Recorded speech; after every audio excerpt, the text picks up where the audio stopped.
Hello and welcome back to my channel. My name is Eleanor and today's video is going to be my October wrap up along with my trick or true read a-thon wrap up video. That was the readathon I was taking part this October and I read 4 books for that readathon. The first book I read this October was Shadow of Night by Deborah Harkness. This is the second book in the All Souls trilogy by Deborah Harkness. This fulfills prompt 1, which is read a book with a witch in it, and prompt 2, which is read a book with a vampire in it.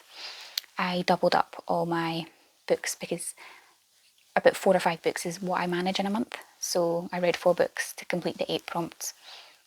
This is the second book, as I said, in the trilogy, so I won't get into too much detail, but this follows a witch called Diana Bishop who meets a vampire called Matthew Claremont. It's a romance, but it also involves a manuscript called Ashmole 782, which has been lost to the ages, and it's their hunt for this book, which they think holds the origin of the creatures in this world. I love this series so much. I was rereading this second book in the series because I've read the first book quite a few times, and season 2 of the television show is out in January and the second season will be about this book in particular, so I was excited to reread this. I would highly recommend this series if you're looking for an adult vampire witch kind of romance story, but it's written by a historian, so the detail for the historical aspects of this series is so well done.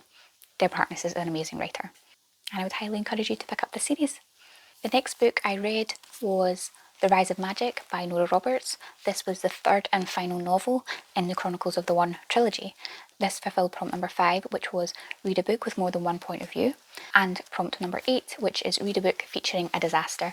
Now, this trilogy is set after a worldwide pandemic has struck the world and a third of the population didn't make it.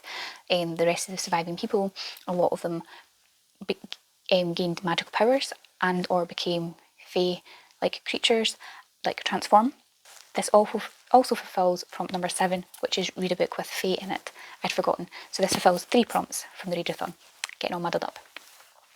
I won't be able to say too much about this book because this is a third and final novel in the series, but Nora Roberts writes really good romance series, but I prefer her series that have like a lot of other things going on. So there was a big pandemic, this had magic in it, so it was worldwide magic creatures, and it follows a young girl who is the One, hence the trilogy's name, The Chronicles of the One, and it's all about her gaining the strength to defeat the dark, which has taken over this world after the world has suffered this pandemic. I really like the way this is done. It interweaves the pandemic aspect of the story along with magic really well. The romance aspect isn't too overpowering. There is balance to the story. And I also really like the way this story covers the kind of societal recovery of the pandemic. A lot of pandemic stories, or dystopian stories I should say, feature heavily on the beginning aspect and the initial striving for survival. But this, because it's 3 books, travels through that arc quite well, and you see these societies rebuilding, and you know, they're starting to farm again, they're starting to have schools again, they're starting to teach and have small communities again. So it's really nice to see the kind of evolution of the beginning of this disaster, what happened, and then 20 years later, what is now the state of the world. It was nice to see that arc, and I really enjoyed this series. If you're interested in picking up a Nora Roberts series but you've always been a bit intimidated, this would be one I would recommend if you're interested in dystopian novels, because it has a good blend of well-written characters, romance, magic, and a pandemic dystopian. There's a lot packed in this trilogy, but I would definitely recommend it. I also have reviews for each of the books. I haven't made my video for this book individually, but I'll link it in the description when it is up. But I'll link the review videos for books 1 and 2 if you're wanting to check it out. The next book I read was The Girl from the Other Side by Nagabe. This fulfilled prompt number 3, which was to read a book only at night.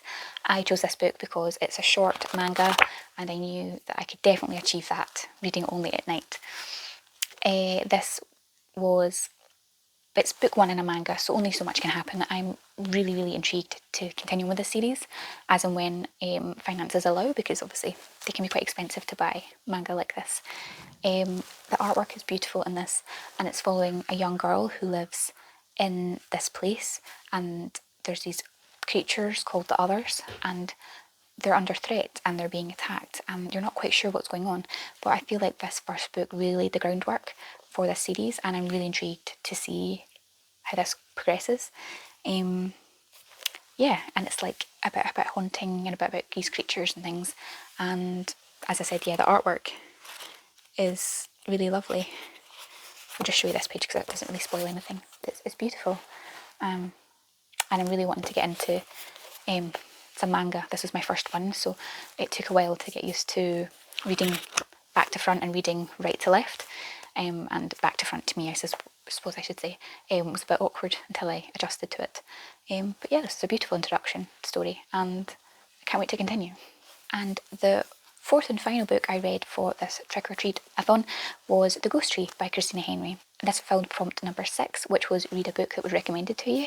Now this book was recommended to me directly by the author because I follow Christina Henry on social media, and as soon as I saw this I was so intrigued. I've mostly only read Christina Henry books that are retellings, horror retellings, which I really enjoyed, but this was my first book of hers that I've read that was an original story, and I loved it. I really enjoyed it. I have an individual review up on my channel about this book, and I'll highly encourage you to check that out, where I talk about more of my thoughts on that book. And I also believe I did a reading vlog for this readathon, and I mostly read this book in that video. So I'll leave that vlog linked below if you're wanting some of my initial thoughts of this when I first started it. I really enjoyed this story. I think it was really well done, and it was a good horror set in a small town, and there's a creature in the woods that's killing young girls, but no one in the town seems to remember that this happens. So yeah, I would really encourage you to pick this up, and this is quite a new release by Christina Henry, and I think this is a good introduction to her work. So that's the 4 books I read for the readathon.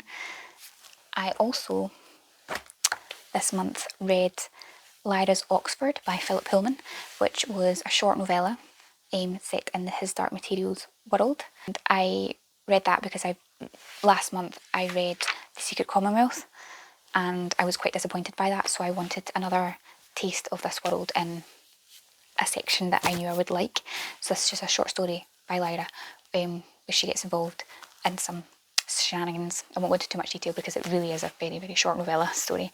I listened to it on audiobook. I borrowed it from my library, and it was really fun, and it just reminded me that I do love this series so much, even though I was disappointed by The Secret Commonwealth. And the last book I got read this month was Wyrd Sisters by Terry Pratchett. I listened to this on audiobook and I borrowed it from my library, and this is one of the first books in the Disclosure series that is following the witches' characters, and they're always up to mischief. And I don't even think I need to say more. It's 3 witches.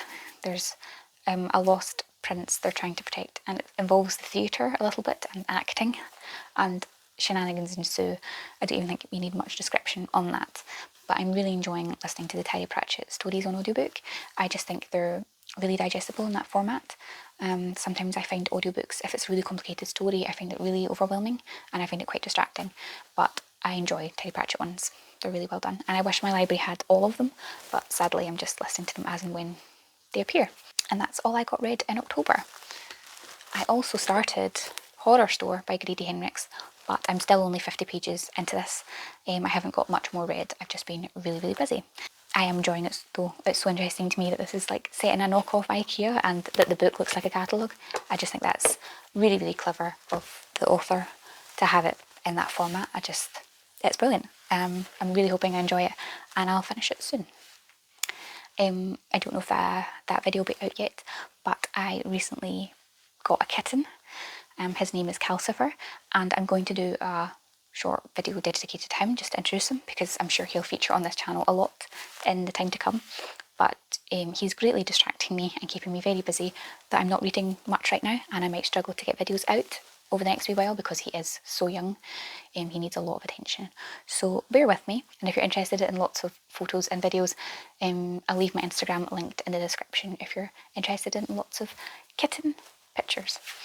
Let me know if you've read any of the books that I have and what you thought of them, and let me know if you participated in the Trick or Treat-a-thon as well and what you got read. I'd love to have a chat with you in the comments. So thank you for watching, and I'll see you in the next video. Bye.